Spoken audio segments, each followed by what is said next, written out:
And good morning sa tanan. My sermon for today is entitled, Realign Your Priorities. When we say realign, we already have our priorities in life. We just have to adjust. No? We just have to make some adjustments in line with the plan of God, in line to the purpose of God sa atong kinabuhi.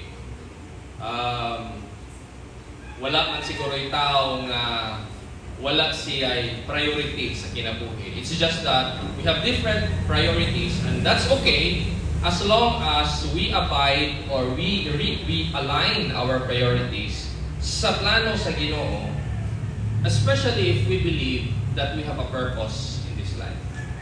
Kung nagtuo ta nga naata aning kalibutan na kay naay purpose ang Ginoo sa atong kinabuhi, kung nagtuo ta nga naata aning kalibutan na kay naay plano ang Ginoo sa atong kinabuhi, then the first thing we need to do is to discover that plan, to discover that purpose, and then realign our priorities to that purpose.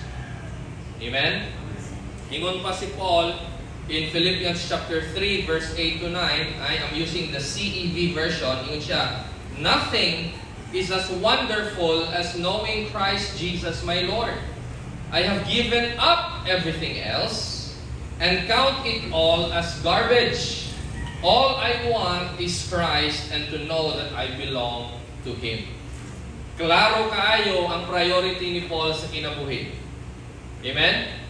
Makita na to aning a verse how Paul looks at life and approaches life. Ingon siya, wala na yung mas importante pa, wala na yung mas nindot pa, wala na yung mas makalabaw pa sa kaimportante kaysa sa akong pagkaila ni Kristo. And not only knowing Christ, but to experience Christ. Ingon siya, all I want is Christ. Amen? Mauna siya ang priority ni Paul. Ingon siya, baliwala na ako ang all those things that I gained, the profession that I have, this career that wala man actually niundang si Paul sa iyang profession. Wala siya niundang sa iyang career. He was still a tent maker during his time. While nag-mission siya, while he was an apostle, he was still making tents. Wala siya muundang sa iyang source of income o sa iyang career. But, nausab lang ang iyang priority. Naalang siya'y gihimo nga recalibration or realignment sa iyang priority. Because it is easy to say, we will prioritize this and that when we are not in the situation yet. Sa may pasabot na to, ana. Kana kung wak tay kwarta, wak patay kwarta, when we do not have money yet, we say, kung makakwarta ko puhon, mubayad jud ko sa kong utang. If I earn my first salary, I will save money. Kung makakwarta ko pohon, palitan ako akong mama o gasa. Pero unsay mahitabo ini kakwarta na. Ini kakwarta na. Di na mo bayad og utang. Mukay nindot man mo tan-aw sa sini. Di ba? It's easy to say we will prioritize paying our debts, gifting someone, or saving money when we are not there yet. Pero once na ganita dito, murag lami naman jud kayo ang iPhone 16. Diba? So, we have to, for example, na yung mga uban moingon nga, siguro kung mahuman ko eskwela, nana ko'y time nga makaalagad sa Ginoo. Siguro kung makatrabaho ko, makatabang na ko sa church or sa ministry. Lami kaayo na nga mga words, nga mga plano, nga ato ang gibungat. And you know what? God sees that because any thoughts that come into your mind, any thoughts, as not just kanang imuhang gi-pray, even though wala nimo na siya gi-utter, wala nimo na siya gi-utter into prayer, but if you entertain that thought in your mind, for example, you may not have said it, you may not have prayed it because you don't want to make promises, but if you entertain that in your mind na, kung mahuman lang ko aning problema ha, mualagat ko sa Ginoo.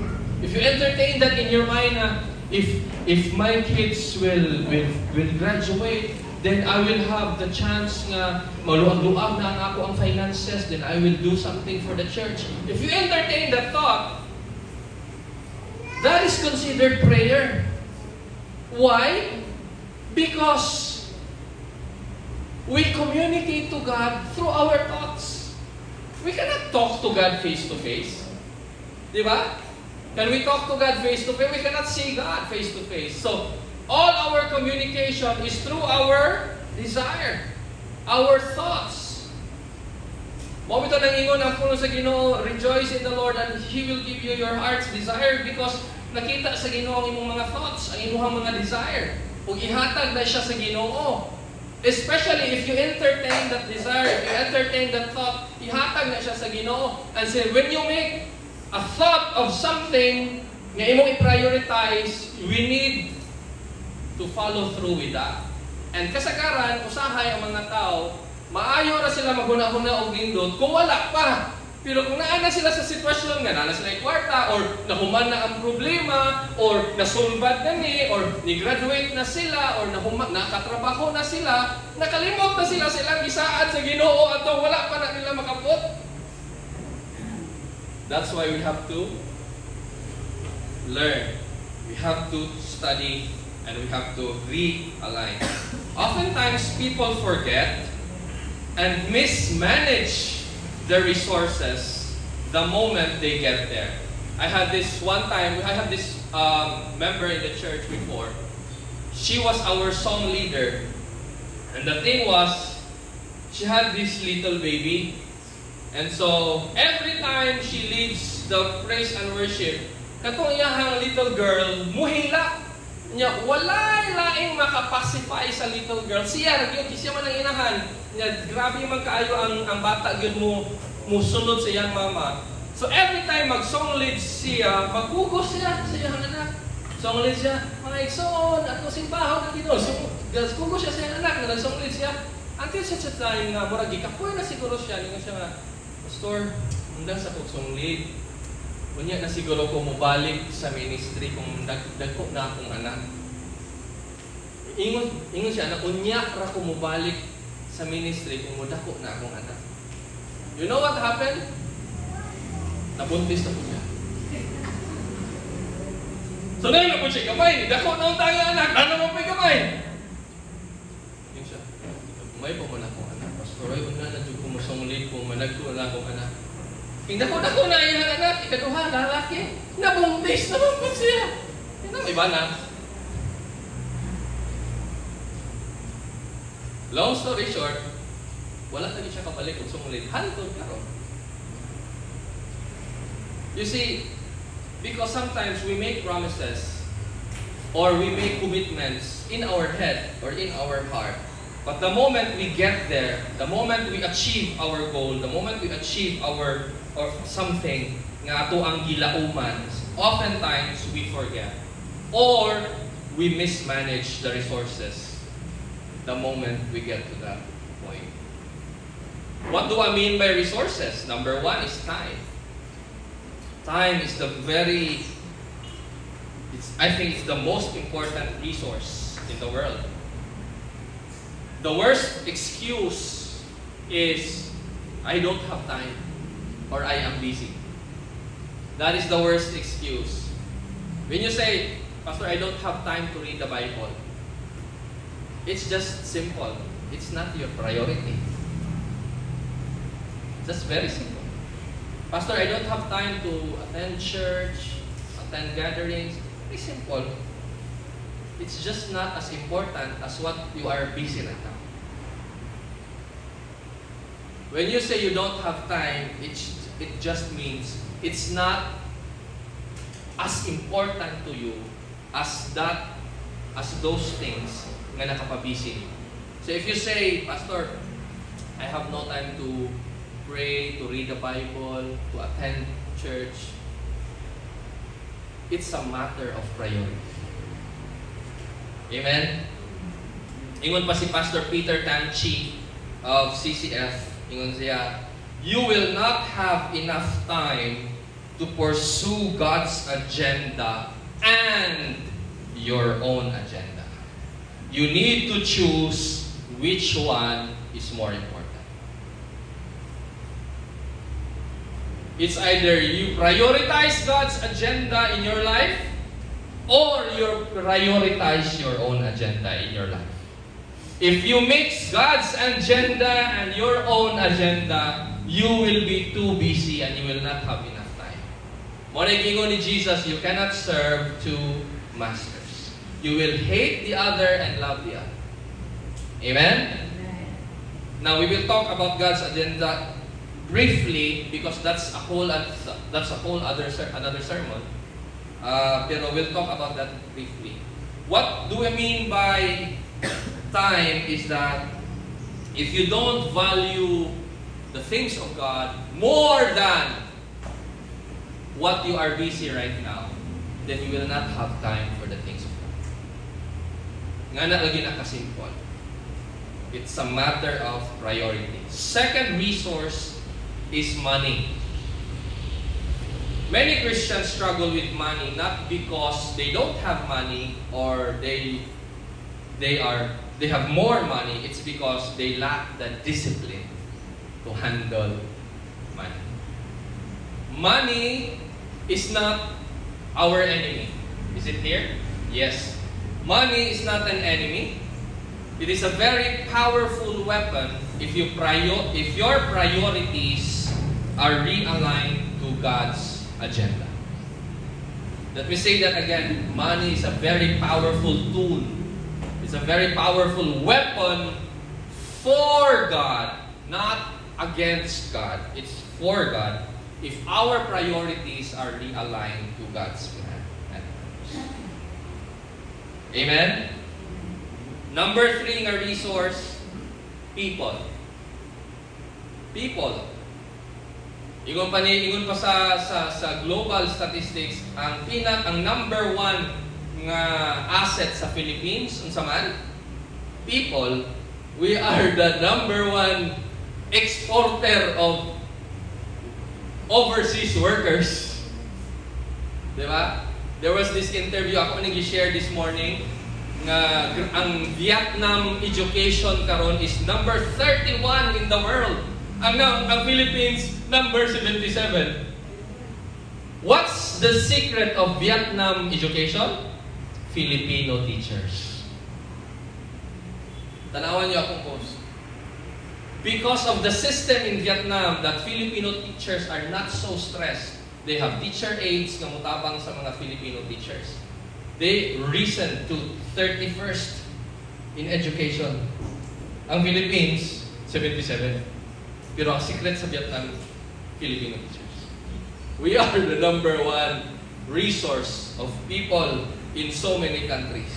I remember when there was this OFW, I think, in Kuwait, who was about to be sentenced to death penalty in Kuwait. Ingon si President Duterte, if you kill my fellow Filipino, I will repatriate, is that the right term? I will recall all the Filipino workers in Kuwait, in Middle East. I will not allow them to go. Kagawas ang kuano eh. Kagawas tong Pinay nga padung bitayon oy, gihadlok ni Duterte nga iyaha paulihon tanang Pinoy. Kinsa na may manilhik sa ilahang kisa may kuskus silang inodoro dito. People is a very important resource. Many believers could fall, however, many believers could fall into the trap of pleasing people more than pleasing God, especially in the context of family. Sa pasabot na to ani, it's not wrong to please your family. It's not wrong to love your family, but you have to know your priorities when it comes to the point when you have to choose between God and your family. Could you imagine if Job, we know Job in the Bible, right? Kung si Job mas pinangga niya ang iyahang mga anak kaysa sa Ginoo.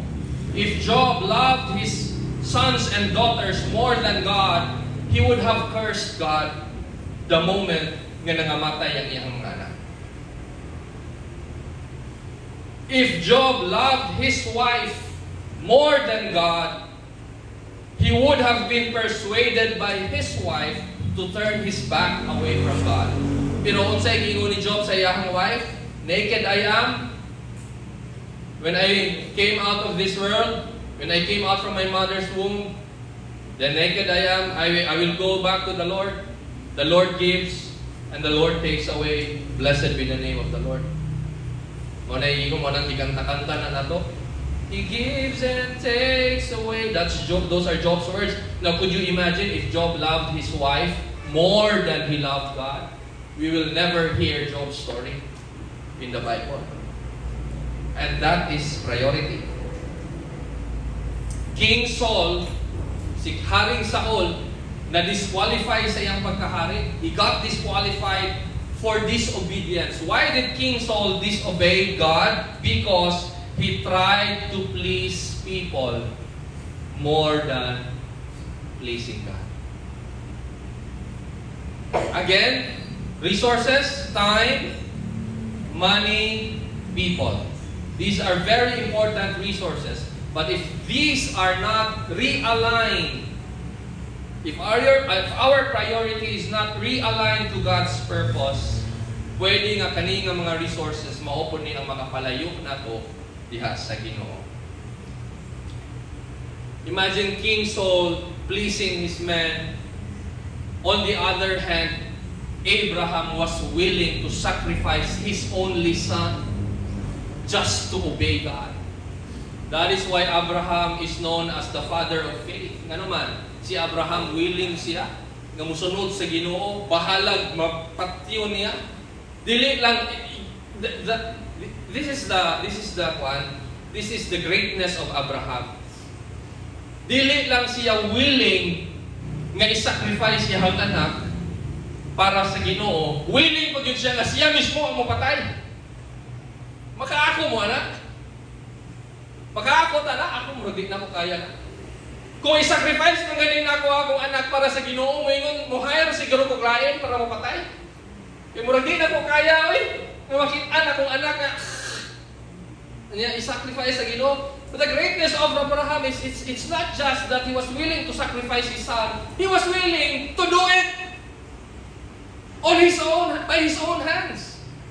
Just to prove to God. Amen? Nakuha na ito mga ison. Ingon pa there's this evangelist, a well-known evangelist, si Dwight L. Moody. Ingon si Pastor Dwight L. Moody, our fear should not be in failure, but of succeeding in something that doesn't really matter in the end. Ingon pa si Jesus, for what does it profit a man if he gains the whole world but loses his soul? Unsa may maginansya sa tao kung maiya ang tibuok kalibutan apan malaglag ang iyahang kalag. Ingon si Moody, ang atong kahadlukan dili nga mapakyasta. Ang atong kahadlukan kanang mulampos ta sa usa ka butang nga ang sa katapusan wa day himungdan ang butangan. Hinglampos ta ang butangan pero wa man day himungdan. In the end, it doesn't matter in the end. In other words, let us realign our priorities. Amen. Philippians chapter 3 verse 7. But Christ has shown me that what I once thought was valuable is worthless. Again, this is Paul. Philippians chapter 3 verse 7, ingon si Paul, gipakita ni Kristo nako nga katong butang nga akong gipaka-importante sa una, wa man di ito'y hinungdan. And so let us examine our lives. Usahay, di na sa puton ta, di na ta musimbag Domingo kay na nagarasan ang ato ang sakyanan. Di ta kasimbag Domingo kay wa malabhi ang atong paboritong sanina. Gisapot na. Let us examine, ingon pa, but Christ has shown me that what I once thought was valuable is worthless. In other words, my brothers and sisters, what you think is necessary may not be what you truly need. When I was a student, bigod na ako ang akong kinabuhi. My world was my school. And then when I became a networker, nag-networking mo po ko, parehason siguro tagtanan ani ni agig networking, no? Basta Pinoy ni agig ilang networking. When I was a networker, I thought my world was in networking. Mura na kong mabuang sa pag-networking. But what you think is necessary may not be what you truly need. And who you think you can't live without may not be who you end up with. Kanang mga dalaga o mga ulitao nga, mamatay ko kung magbuwag ka. I can't live if living is without you. I can't live. Ilagila ka, you can't live if living is without you. That person who you think you can't live without may not be who you end up with. Isabi na kita itong kasal ni Ray Parks o ni Zainab na trending man to kay grabe kabonggang na kasal. And pero ito ka-in love si Zainab ito sa iyang first ano, nagibaylo na siya o laing bayi. Pero karon ang iyang nakadayon chismosong grupo. Tanaw-tanaw pa naman mga reels, mga kasal-kasal. Tanaw ko sa may day sa akong asawa. Ano siya, wedding. Di ba? Ayaw malabig. Ihatag na nimong tanan sa imong uyab, ihatag na nimong tanan para sa imong pamilya, ihatag na nimong tanan para sa imong pag-eskwela, ihatag na nimong tanan para sa imong negosyo, ihatag na nimong tanan sa imong pagtrabaho. Wala na'y nabilin para nimo ug sa Ginoo niya ang ending. Ang imo ra maday kaatubang for eternity ang Ginoo man. Imagine we will live, let's just say 80, 90 years here on earth. Imagine 90 years compared to eternity. Naibaylo nimo ang Ginoo nga eternity for that 6 to 10 years in school. 10 to 15 years at work. Let us realign our priorities. What do we mean by God's agenda? Again, this is a whole new sermon, pero ato lang agian gamay. When we say realign your priority to God's agenda, we mean anything that draws people to God or to Christ is God's agenda. Muna number 1. Anything ay imong buhaton, any activity that draws people to Christ, that is God's agenda. Mo-share ka, mag-Bible study ka, magluto ka o adobo, kay mong ihatag sa silingan, mag-feeding ka sa mga badyaw. You live a life of a good example, a good testimony. Di ka mangaway sa imong mother-in-law o sa imong father-in-law. Mahimo kang blessing sa imong classmates. I-pray nimo ang imong teacher. I-pray nimo ang imong mga competitors sa business. Whatever it is that will draw people to Christ, that is God's agenda. That's number 1. Number 2, anything that transforms you to the image of Christ, that is God's agenda. Ang imong pag-anhi-dinhi, I remember si Brad ingon siya, the church is the hospital. It's like a hospital. Yes, that is true. Nga naman, if going to church will heal you emotionally, spiritually, so that you will transform into the image of Christ, then that is God's agenda. If answering your prayer, nag-pray ka na mo-succeed ka sa business, and nakita sa Ginoo nga inig-succeed nimo sa imong business, mahimo kang blessing sa imong relatives, makapaskwela ka sa imong mga pag-umangkon nga naglisod, nya maka-influence ka sa imuhang clan, nga madala nimo sila diha sa mga panagtigom sa Ginoo, then that is God's agenda, nga mo prosper ka sa imong business. Amen? Pero kung nakita sa Ginoo, i-prosper sa imong business, mabisi ka, wala kay oras, di na ka magka-attend, di na ka managad sa imong mga paryente, kay labyan-labyan na nimo sila sa imong tricycle. Mausap na ka, that is not God's agenda. Anything that transforms you to the image of Christ, that is God's agenda. So we realign our priorities. Tepa. Kaning akong pagpanarbaho ani. Is this making me keeping me closer to God? Or kani akong pagtrabaho ani mo nin hinungdan nga nalayo ko sa Ginoo? I remember one time na ako yung mga barkada in high school, and then we moved to college, so we went our separate ways. And then I got married, and then from time to time, we still hang out. Until such time na I notice every time I am with this particular group of people, matintal mong ko sa ilang mga kabuan. Every time, makarelate ba mo, anak? Na ate set of friends or group of barkadas nga, kung kani sila itong kauban, pulos mga nindot atong mga buhaton, mga ligog dagat, ano. Pero naging set of friends nga, mao gini sila yung mga maninintal na to. Nga muadto ta og mga bar, muadto tag mga ngani, muadto tag mga ngana, mao gini mga maninintal na to, a set of friends. And I noticed that, gamay pa akong mga bata, bago kaming minyo niya, na ko yung mga barkada nga, basta kami gani magkuyog, mugawas mong yun ang mga dautang espiritu sa ako ang kinabuhi. Mura mang yun, matintal ko, so I lay low. Nilay low ko. Ihuna-huna na ko, kung sige kukuyog ang mga tawhanan eh, malayo ko sa Ginoo.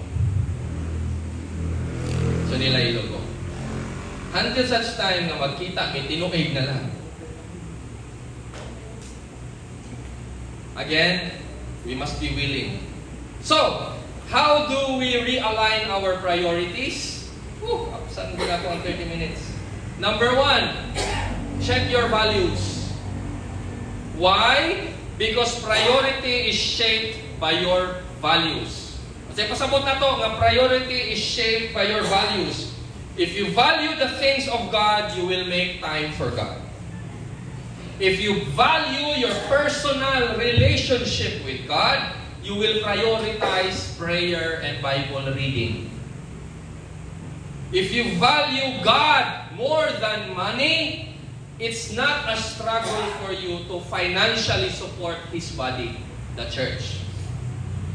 It's not a struggle for you nga mu-absent ka sa trabaho kung naay very important occasion sa church.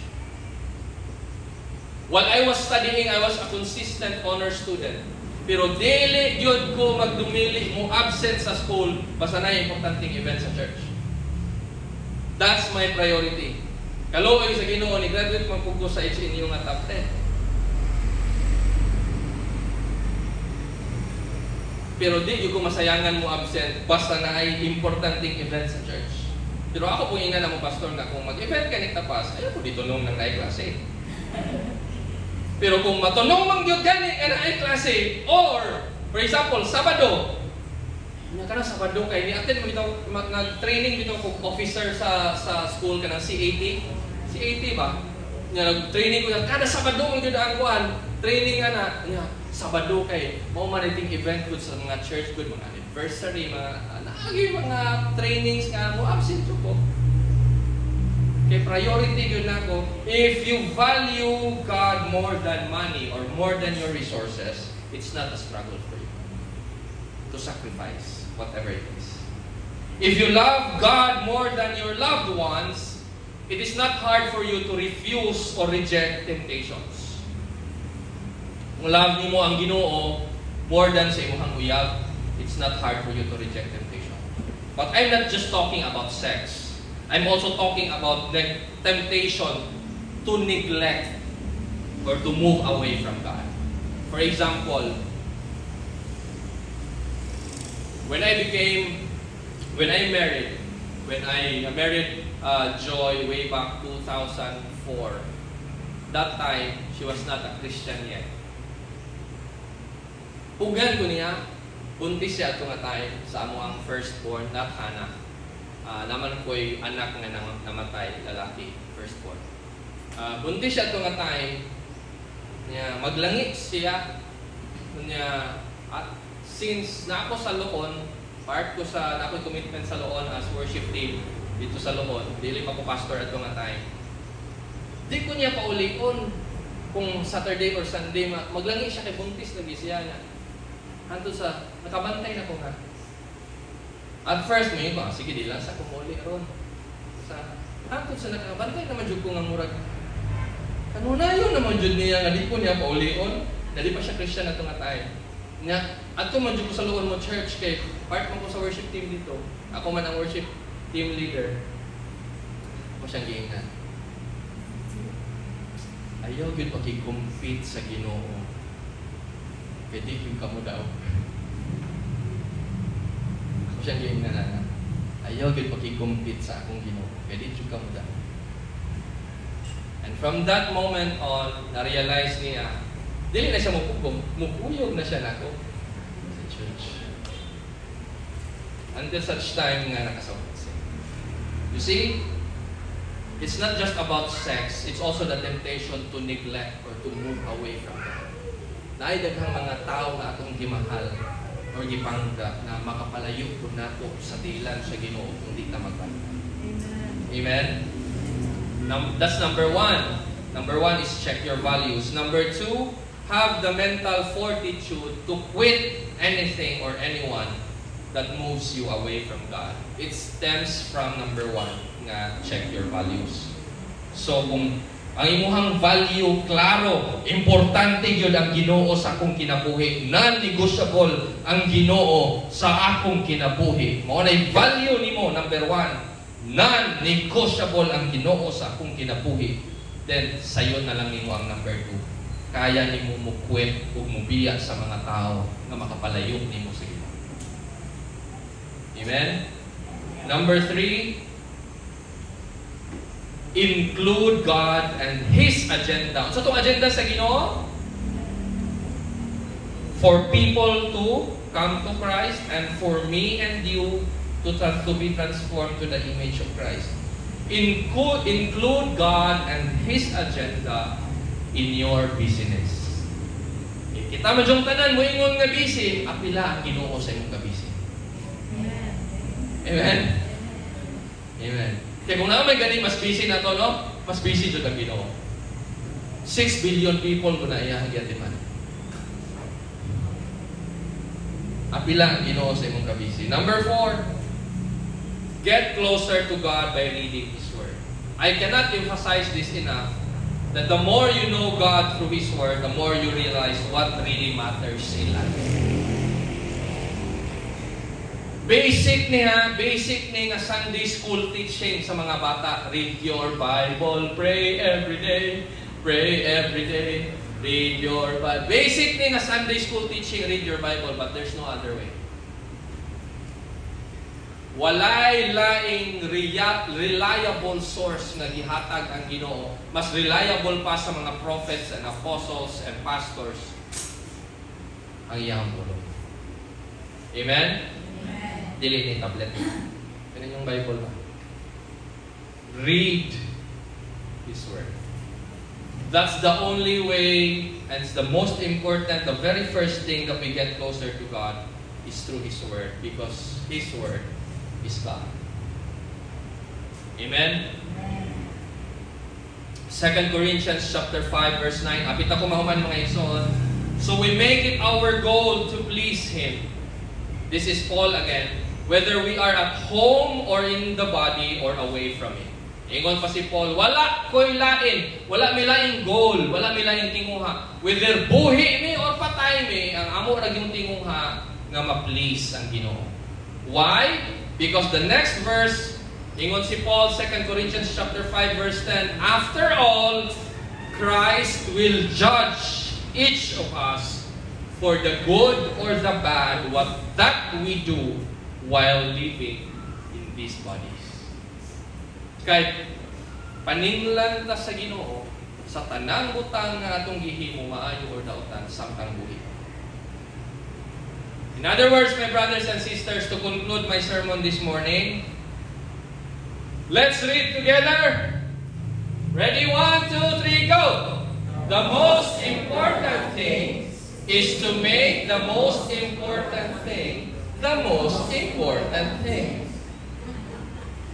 The main thing is to make the main thing the main thing. Ang pinaka-importante sa tanan nga ang pinaka-importanteng butang dapat maoy himuon nimong pinaka-importante. Kay usahay ang Ginoo, ang God, mabali man, madog man. Ang dog, kaya ang atong ihatag sa dog, kay salin-salin, rabitaw. Sayang na naman sa Ginoo, uy, libre ko ron. Totoo, simba ko. O busy, di mo simba, kay busy man. No. The most important thing is to make the most important thing the most. Amen. Let us pray. Father, thank